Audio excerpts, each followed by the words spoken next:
কিছু কাল্পনিক কথা। ষষ্ঠদশ ও অন্তিম পর্ব। আজ রমলের স্টেপল স্টিচ কাটা হবে। 8 দিনের মাথায় টুঙ্কুর চেম্বারে যেতে হবে। দীপ গুড্ডুকে পাঠিয়ে দিয়েছে গাড়ি নিয়ে। হুলো গেছে বায়োপসি রিপোর্ট কালেক্ট করতে।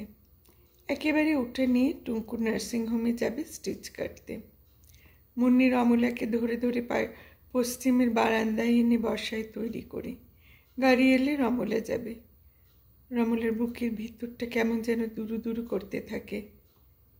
এত হার্ডেলস পেরিয়ে অপারেশনের শেষে বায়োপসি রিপোর্ট ঠিক থাকবে তো? এ রোগে কোনো বিশ্বাস নেই। অনেক সময় একদম শেষে বায়োপসিতে গিয়ে ধরা পড়ে। কে জানে রমলার ভাগ্যে কি আছে। পরন্ত সূর্য আলো এসে রমলার চোখে মুখে পড়ে। এক মায়াবী জগতে হারিয়ে যায়।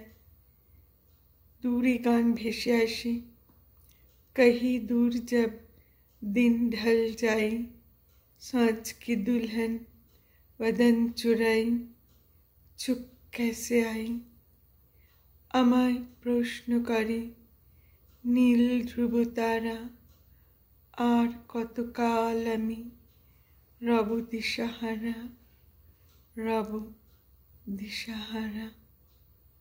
বোধহয় গানটার হিন্দি বাংলা মেডলে চলছে কোথাও। হঠাৎ সব ছাপিয়ে রমলার ভেতর থেকে কে যেন মন্ত্রের মতো বলে ওঠে, শূন্য থেকে শূন্য নিয়ে নিলে শূন্যই থেকে যায়, যে ইনফিনিট, সদা পূর্ণময়। কি অপূর্ব এই তথ্য! সেই কোন যুগে কুসুমপুরের গণিতজ্ঞ আর্যভট্ট সমগ্র বিশ্বকে উপহার দিয়েছিলেন তার আবিষ্কার শূন্য, যা সদা পূর্ণময়, ইনফিনিট। রমলা ভাঙা ভাঙা সংস্কৃতে বলে ওঠে, ওম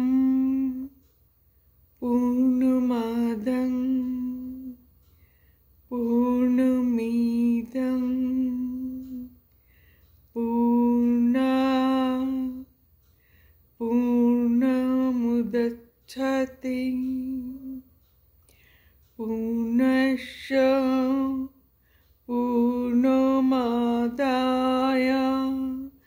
পূর্ণমেবাবশিষ্যতে।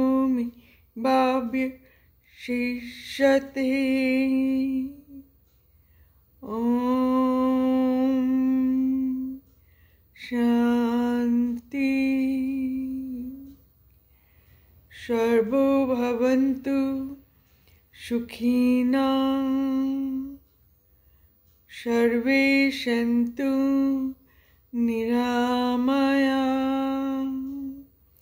সর্বে ভদ্রাণি পশ্যন্তু, কচিৎ দুঃখ ভাগো ভবেৎ।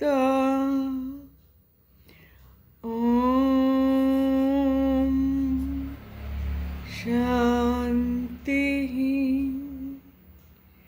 শান্তি শান্তি।